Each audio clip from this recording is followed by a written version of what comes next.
You're live. Hello. I'm just going to keep doing these lives and figure out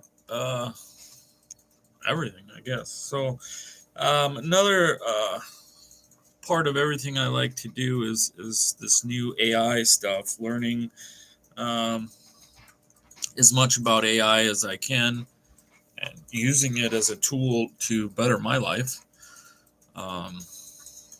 So, on these AIs with Andrew Leach, I plan on just whatever. If I get questions and whatever as I'm going, I'll try to do them as well. But I'm gonna sit here, think of ideas, ask AI, talk to AI.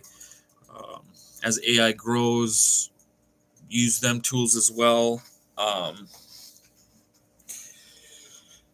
Whatever I can do to figure stuff out and show it here on YouTube and hopefully other places as well eventually.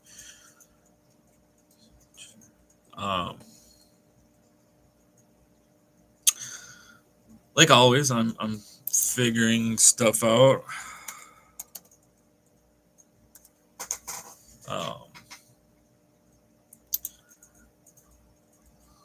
As we get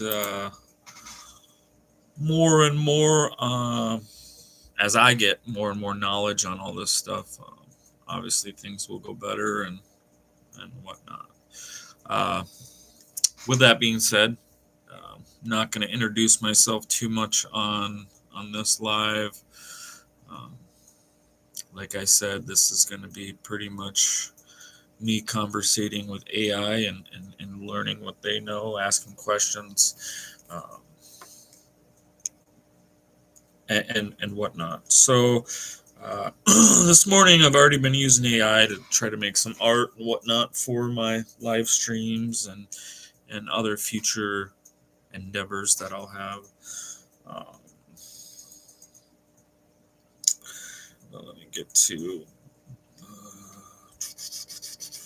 Let me get to something here, and let's start. Let's see. So one thing I was wondering last night as I was watching some YouTubes and whatnot, what is the oldest texts and the oldest stories told by mankind?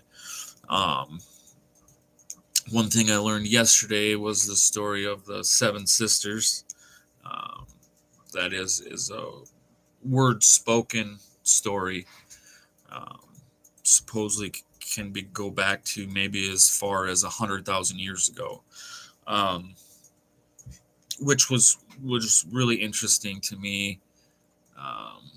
That this word of mouth story, something along the lines of a male followed these seven sisters, blah blah blah. Something I want to look more into, and maybe we can ask AI now to tell a more. Can you tell us more about the oldest spoken story about the seven sisters?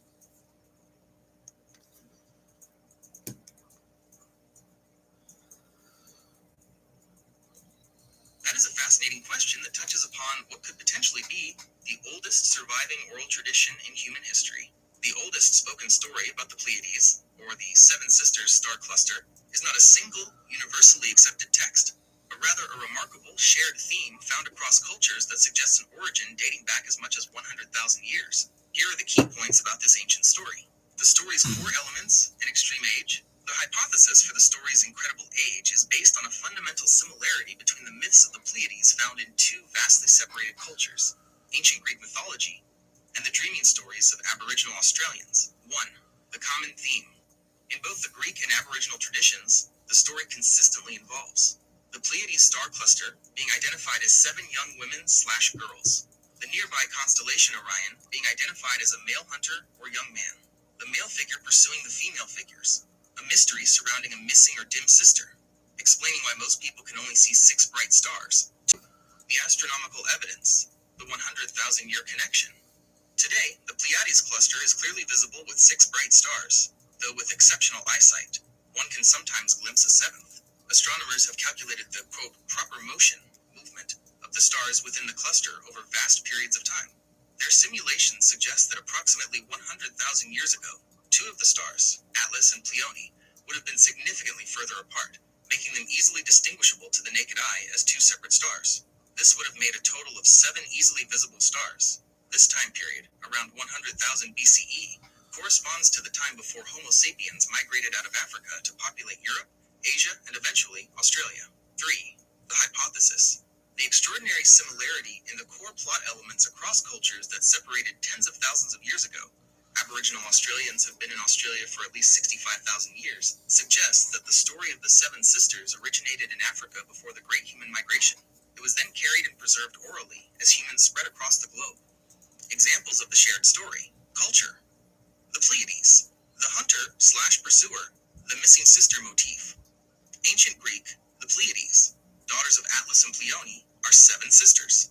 The hunter Orion is relentlessly pursuing them. The 7th sister, Merope, is said to be dim because she married a mortal, or another is missing for a different reason. Aboriginal Australian, Warlpiri/Central Desert. The Konkurunkulpa, 7 sisters, are seen as being pursued across the sky. A male figure, often a Jampajinpa man like Bordilica, or a Jacamara man known as Jukura Jukura, who is in love with or chasing the women. This male figure often corresponds to stars in the Orion constellation. The narratives often involve a daring escape, where the sisters launch themselves into the sky to flee the pursuer, sometimes accounting for the loss or dimness of one sister. In short, while we don't have the original words of the story, the underlying theme of 7 sisters being pursued by a hunter is a globally shared narrative that may very well be the longest continuously told story in human history. So, things like that, I mean, obviously, you could always Google them. You could always do your research for that, libraries, whatever, It's just, if all this knowledge was at the tip of my fingertips when I was going to school, I feel like I would have excelled a little bit farther. So that's what I hope the advancements of AI and the advancements of technology we don't even know about yet is truly here to help, not hurt us. I hope the mic's good and the sound's all right. Just me today. So if it's not, and I don't have anybody on my live yet, so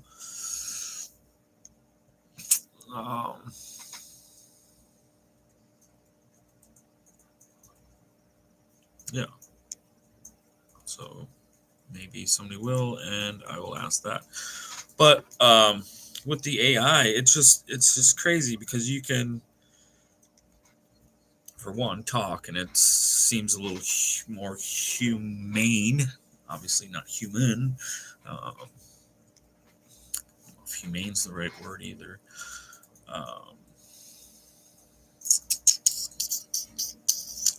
But yeah, so there's that, and then the story of Gilgamesh, I believe, is the oldest written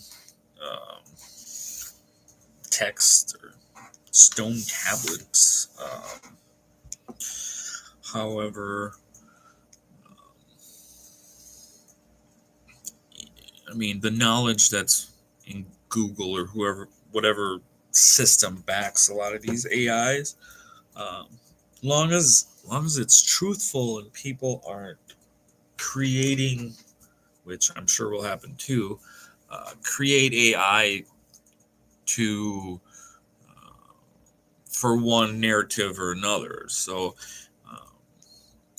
I mean, that's the same way with Google and books and history from the get go.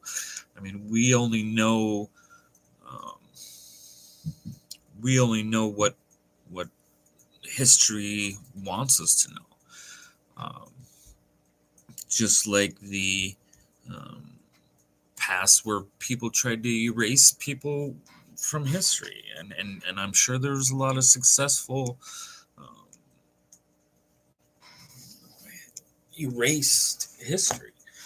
Um, for me, I'm whatever path I'm on, just trying to get my voice out there and get more knowledge back, I guess. Um, so with that being said, other things, like I3 Atlas, um, the rock that's flying through our stuff right now. Um, let's ask it about that a little bit since I brought it up. Where or what is I3 Atlas doing today?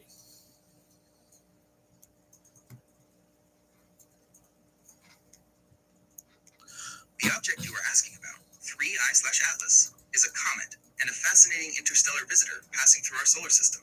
As of today, October 6th, 2025, here's what it is doing and where it is located. Where it is located, constellation. It is currently positioned in the constellation of Virgo, distance from Earth. Its current distance from Earth is approximately 370.6 million kilometers, about 2.48 astronomical units. Visibility. The comet is currently above the horizon and can be observed from certain locations.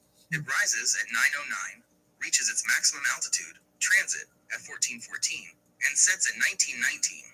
Times are local to Greenwich, UK in the search data, which is close to the current time context. What it is doing. Passing by 3I/Atlas is an interstellar object on an extremely fast hyperbolic trajectory. This means it is not bound by the sun's gravity, and it is simply passing through our solar system on its way back out to interstellar space. Approaching the sun, the comet is rapidly heading toward its closest point to the sun, perihelion, which will occur at the end of this month on October 29th, 2025. It will pass just inside the orbit of Mars, closest to Mars. It is currently very close to its closest approach to Mars, which happened around October 2nd, 2025, at a distance of about 30 million kilometers. Being studied space missions are actively observing it. Between October 1st and 7th, European Space Agency, ESA Mars orbiters, including Mars Express and the ExoMars Trace Gas Orbiter, are observing the comet as it passes close to Mars. NASA's James Webb Space Telescope, JWST, and the Hubble Space Telescope have already conducted observations of the comet to study its physical and chemical properties, detecting molecules like carbon dioxide, water, and carbon monoxide being released. Well, that's another thing about it. It doesn't seem to be affected that much by the gravitational pull of any planet it flies by. How much of an effect does the gravitational pull of the sun and other planets have on it?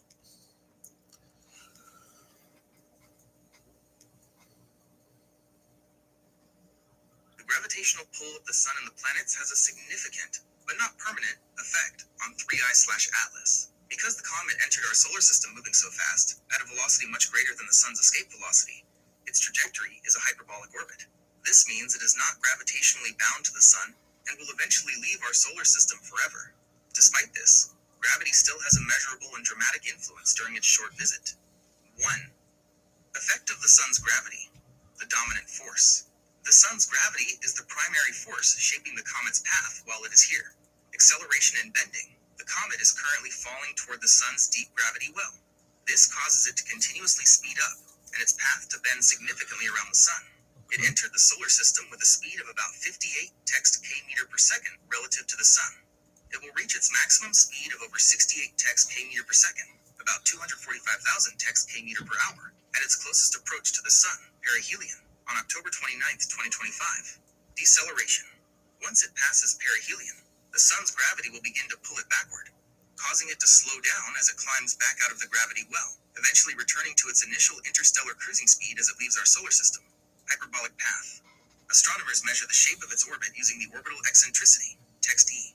An orbit with text E less than 1 is elliptical, bound. 3.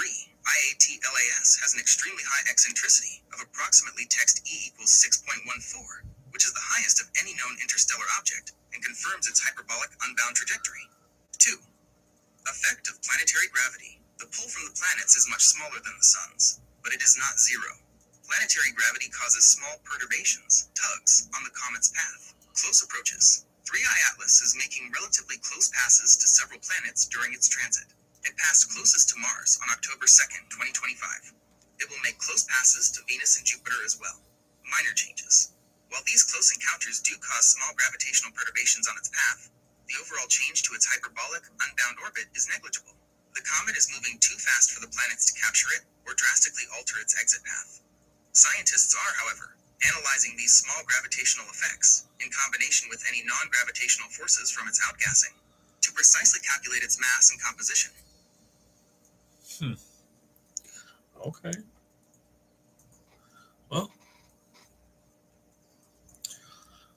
there's so much, how do you say it? So much bullshit in the world these days. I don't know how else to say it besides bullshit. That you can go on almost any news network, uh, obviously anything on YouTube, and pretty much podcasts to. Fuck, my hair's horrible. I need a haircut. Anyways, there's just so much bullshit out there mixed in with what's actually going on. Um, so far, what I've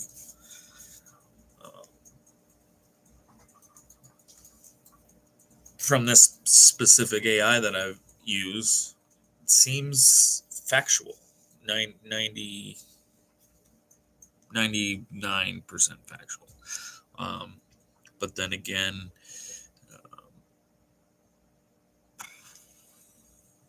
it only knows what we tell it. So that's a little scary. Until it comes self-aware, it can try to figure out the bullshit out on its own. I don't know if that's scarier or not. But time will tell. So, obviously, along with current events and trying to figure out the oldest texts in the world or the oldest religions in the world,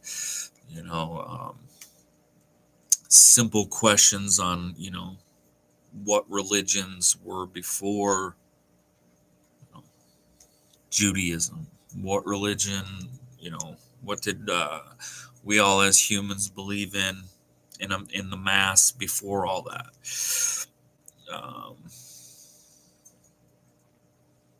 A lot of these stories coexisted, depending on where you were. And a lot of that is just thoughts that you have in your head, and sometimes you can't get them out quick enough before you forget them, or at least I know I do. So that's been really helpful. I'm sitting watching a video or a movie or talking with somebody and trying to fact check that stuff to make sure you get the facts right you're talking about, which probably isn't healthy to do all the time either, especially if you're consistently fact checking your significant other or somebody. But at the same time, it's better to argue on facts than something that's not a fact. Or, obviously there's feelings and belief systems and all that shit. But the bottom of your belief system has to be, in my eyes, has to be factual. Thinking about Jesus, God,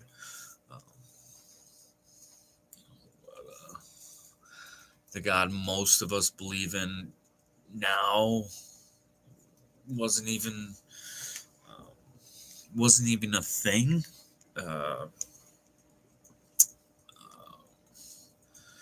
do I say this? At the earliest beginning of time from what I look up. Uh, just like there's the garbage truck. What we got? Yeah, garbage truck. Um, but yeah, I mean, a lot of that stuff wasn't even the one God aspect. It, the more knowledge you find, the more easy you can make judgments, or not judgments, maybe judgment calls um, on stuff. So that's one thing. Has AI made me not believe in God, the one and only God? It's made me question more, think more.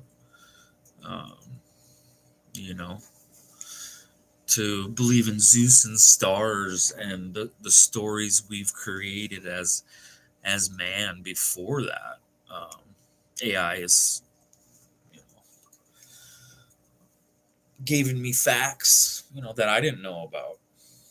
Um, that weren't as easy to look into. I feel, especially when it comes to people that may think differently.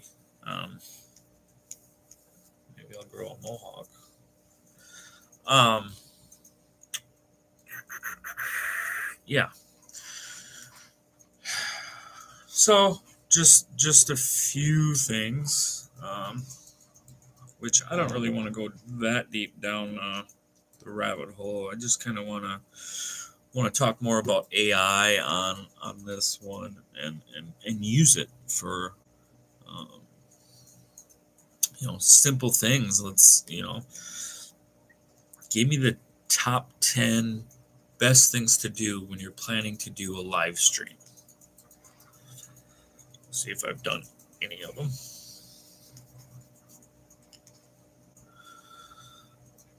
Planning a successful live stream involves much more than just hitting the go live button.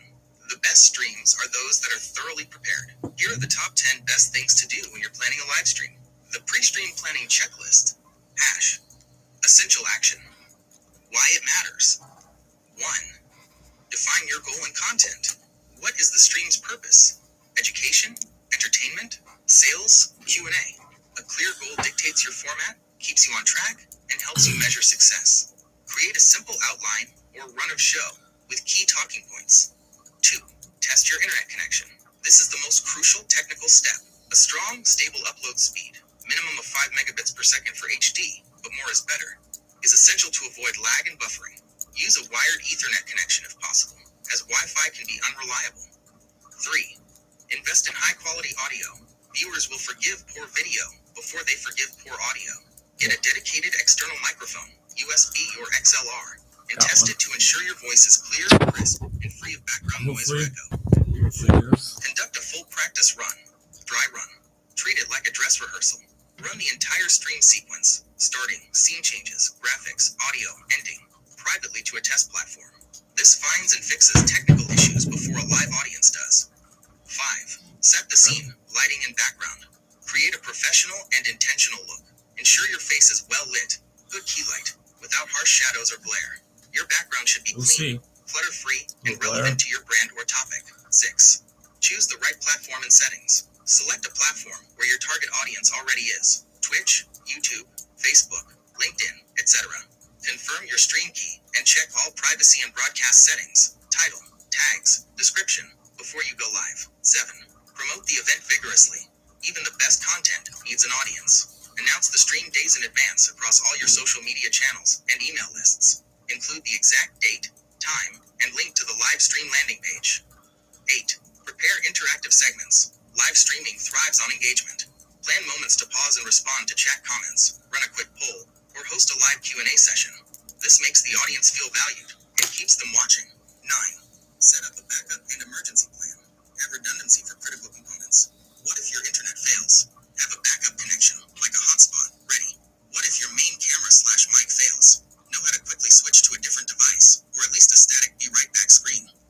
think 10. Check your device settings. Just before going live, turn on Do Not Disturb mode on your streaming computer and phone to prevent notifications, pop-ups, or alarms from interrupting the broadcast. Close any unneeded programs to conserve system resources. Probably don't move your speaker around when you're, you know. So I think a lot of that is common sense. Obviously, I'm sitting here talking to myself, but this is my second one. So, first one, obviously, did with Alondra, which is my fiance. Um, just getting started. So, there's gonna be learning curve. There's gonna be other stuff. You guys are gonna eventually, hopefully, just make comments on my hair and how shitty it is, and how my dumbass needs to get a haircut. And I can be thank you, Jimmy. I appreciate that. Telling me stuff I don't know. I mean, my hopes is that I can do something like this, more full time, more in depth. But we'll see. um, Hopefully, I'll grow a little bit. Some of you guys will watch these when they're not live, and um, catch some of these lives so we can have some interaction. But until then, I'm just gonna keep putting these out there until something happens or doesn't happen. So, since this is my AI with me, let's. I kind of want to see if I can't show you some images that me and AI created together. Let's see if I can get back to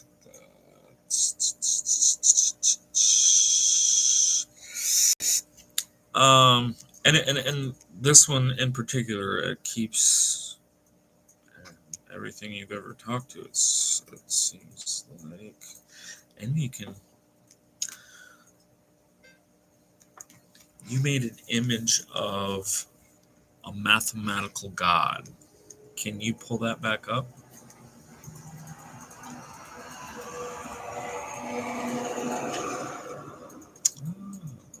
Would have been back on September 29th.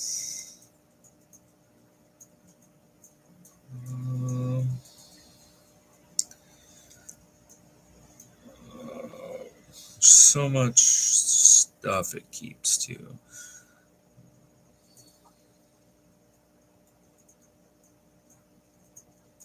Defining God, intentions, actions. That's not it.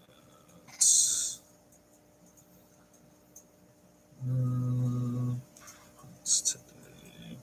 Greek mythology.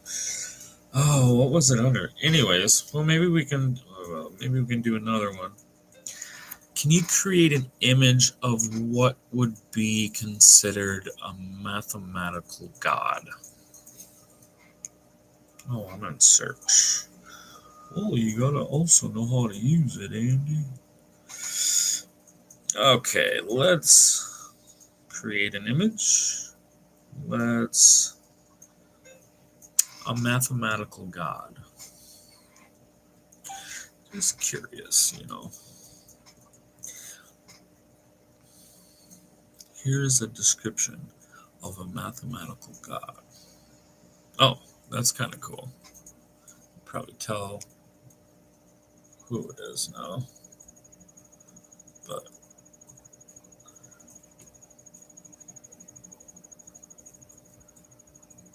that's kind of different. What about this is a crazy one. Create an image of the end of the world. See if it can. It may not be able to couldn't make some weapons and whatnot because that's not allowed. Here's a creative image depicting the end of the world. Oh, that's kind of cool. A creative image for sure. Make it a little bigger before I try to show it. Like a dragon or something blowing up the world, I guess. Odd. Weird. It's like a mathematical. It's like it almost remembers your last conversations with it too, because there's like little mathematical triangles and okay.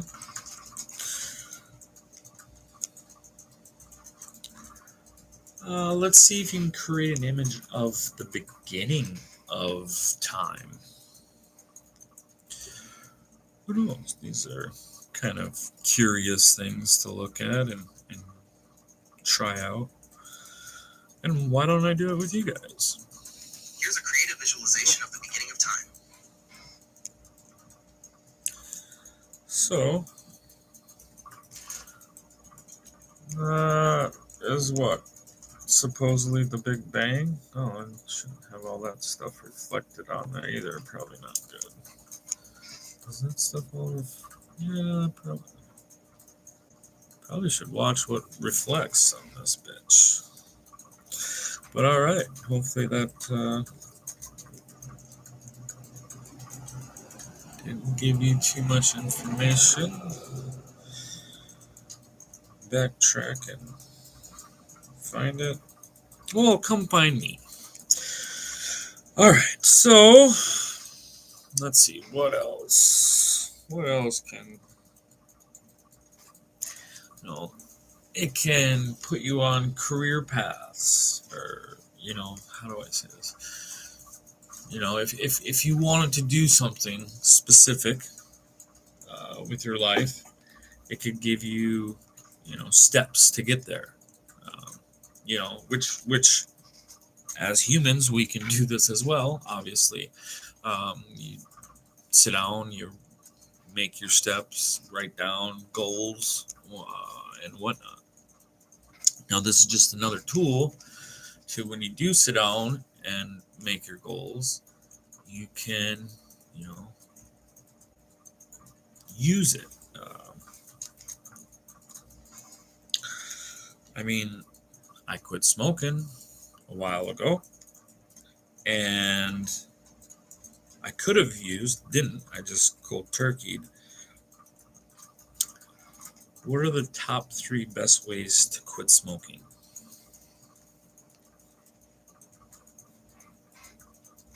The most effective way to quit smoking, according to health professionals, is generally a combination approach. The top 3 best ways, often used in combination, are 1. Medication, prescription and over-the-counter. Pharmacological treatments are highly effective for reducing cravings and withdrawal symptoms. Varenicline, formerly sold as Chantix, and bupropion, Zyban, Wellbutrin, are 2 common prescription medications. Varenicline is often cited as the single most effective medication.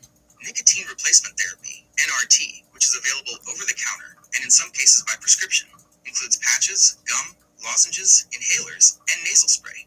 Using 2 forms of NRT together, e.g., a patch for steady relief and gum/lozenge for sudden cravings, can be more effective than a single form. 2. Behavioral counseling and support, working with a quit coach, counselor, or participating in a quit line/support group, significantly increases your chances of success. This helps you identify triggers like coffee or stress and develop coping strategies. Address the psychological habit of smoking. Receive continuous support and encouragement. 3. A clear plan and support system. While not a method in the pharmacological sense, the overall plan and environment are critical for success. Setting a definite quit date, eliminating all tobacco products from your home, car, and office, enlisting support from friends and family, and asking them not to smoke around you. In summary, experts generally agree that the combination of medication, like NRT or prescription drugs, and counseling/behavioral support is the most effective approach and can more than double your chances of quitting successfully compared to using one method alone. Huh. So once again, it's just knowledge it has. My personal beliefs is none of that shit really works. My personal beliefs is I've tried Chantix. Now, if you want to have some awesome dreams and feel empowered for no reason other than them chemicals are going on in your brain, probably awesome drug. I cool dreams, vivid dreams I remembered. Empowered, like I could take over the world, not just quit smoking. So, yeah, it probably could have helped, but it didn't really help me when I tried. Um, you know, smoking alternatives didn't really didn't really help me either. Um, Cutting everything out and just staying away from tobacco products and asking friends and family not to smoke around you, and walking away if you are in public or whatever. Really, I mean, really didn't do it for me either, because that's always there. You're just kind of avoiding it.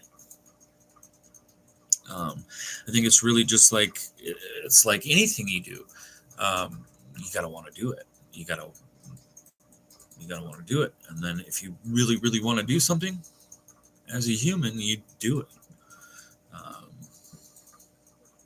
Otherwise, I don't think you really do it. Um, you may say you do, or you might take a break from that thing, but I don't think you really do it unless you put it in your head and just say, that's what I want. I still smoke cigars, um, but as a nicotine product, that's about it.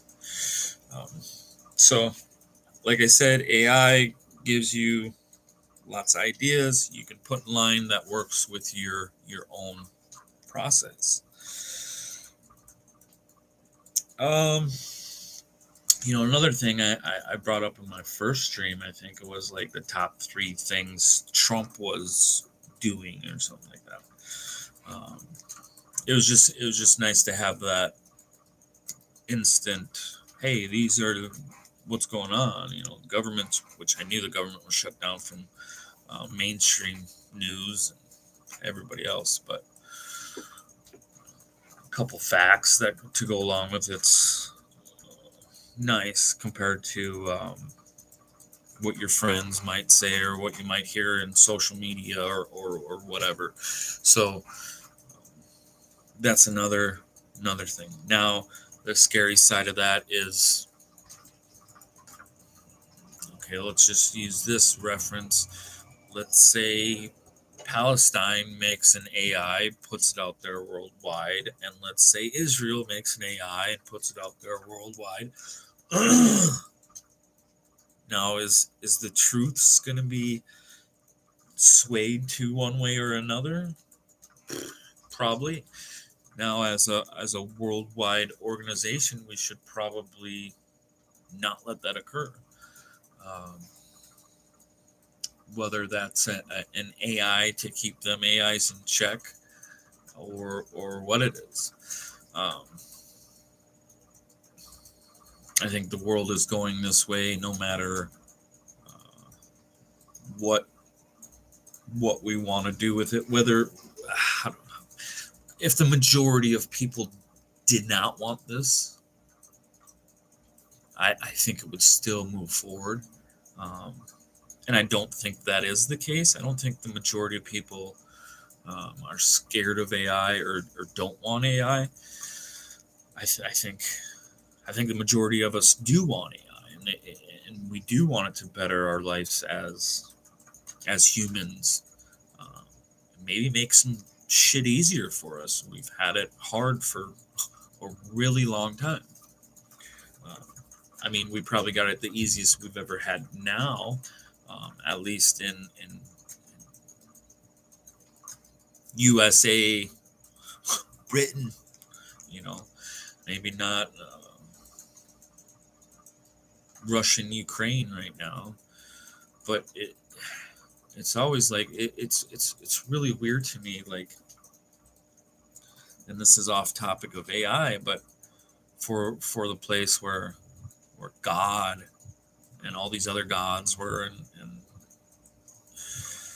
you know humanity started in Africa. Supposedly, that's where everything lines up. Um, And that's so worn torn and life doesn't seem to matter as much there, which is just weird to me. But getting back to AI, let's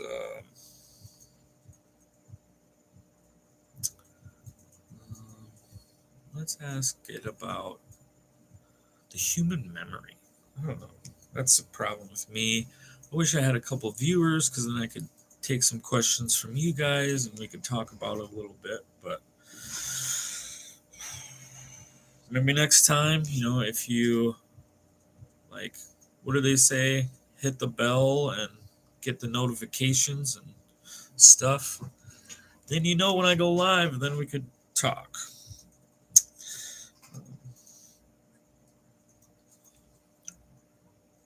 Human memory. How to improve. Oops. How to improve human memory. Mind shit. Improving human memory is best achieved through a combination of healthy lifestyle changes and effective cognitive techniques. Here are the top strategies across these two categories. I. Cognitive and learning techniques for direct retention. These methods focus on how you take in and retrieve information to ensure long-term retention. 1. Practice active recall/retrieval. Instead of passively rereading or highlighting material, like when you were studying the details of Darwin's On the Origin of Species, actively force your brain to recall information. This can be done by using flashcards to quiz yourself, closing your book and trying to explain a concept out loud or on paper from memory. Testing effect. Asking yourself questions about the material as you read. 2. Use spaced repetition. Instead of cramming, review information in gradually increasing intervals over time. This helps move information from short-term to long-term memory. Tools like the Lightner system or specific apps can help automate this. 3. Employ mnemonics and association. Link new information to something you already know or to a striking mental image to make it easier to recall. Common mnemonic types include acronyms, e.g., PEMDAS for the order of operations, visual cues or memory palaces, method of Loci, where you associate items with locations in a familiar place. 4. Teach others. Explaining a concept to someone else forces you to organize the information logically and identify gaps in your own understanding. As the saying goes, when one teaches, two learn. 5. Organize and chunk information. Our working memory is limited. Grouping large amounts of information into smaller, meaningful units, like organizing a long string of numbers into sets of 3 or 4, makes it much easier to memorize. 2. Lifestyle and brain health. For foundation. The effectiveness of your memory techniques relies heavily on the overall health of your brain and body. 1. Prioritize quality sleep. Sleep is critical for memory consolidation, the process where short-term memories are stabilized and converted into long-lasting ones. Adults should aim for 7 to 9 hours of consistent, high-quality sleep per night. 2. Exercise regularly. Physical activity increases blood flow to your entire body, including the brain. Aerobic exercise, such as brisk walking or jogging, aiming for about 150 minutes of moderate intensity activity per week, has been shown to boost brain function and may increase the size of the hippocampus, the area of the brain associated with memory. 3. Manage stress and practice mindfulness. Chronic stress and depression can negatively impact memory. Activities like meditation, mindfulness, or yoga help reduce stress hormones, which can protect brain structure and improve cognitive function. 4. Maintain a brain-healthy diet. Focus on diets like the Mediterranean or Mind diet, which are rich in fruits, vegetables, and whole grains. Healthy fats, like those found in fish oil/omega-3s, nuts, and olive oil. Limiting high saturated fats and added sugars is also recommended. 5. Stay mentally and socially engaged. Continually challenge your brain by learning new skills, a language, an instrument, a new complex hobby, or engaging in mentally stimulating activities like crossword puzzles, reading, or playing strategic games. Frequent social interaction also helps reduce stress and keeps your brain stimulated. Well, I suppose that could be a few reasons why my memory shit when I was born that way. Mom, you could have gave me some krill oil. I will be right back. I gotta go talk to my son. He doesn't listen very well sometimes. If you can just hear his music blaring.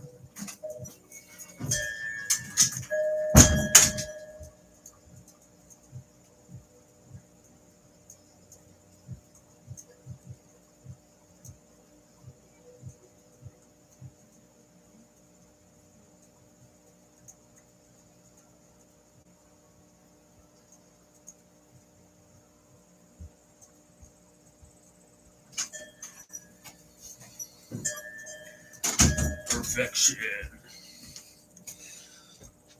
Oh, that was my eldest son. You can hear the music in the last couple minutes. He was jamming out. Good kid. Just needs to find the path like we all do.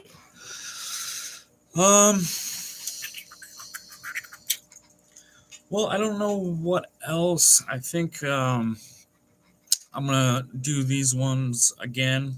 The AI with Andrew Leach. With me. Probably have a little more topics and whatnot moving forward, and kind of a more structured plan. I kind of just wanted to roll this one out. Figured I'd talk a little bit, and thought maybe since I got the one stream on there that somebody would have clicked on it, but probably not at this time. So I'll probably move the times around on my lives a little bit. You got 90% of Americans working right now, so well, people that do watch this, thank you.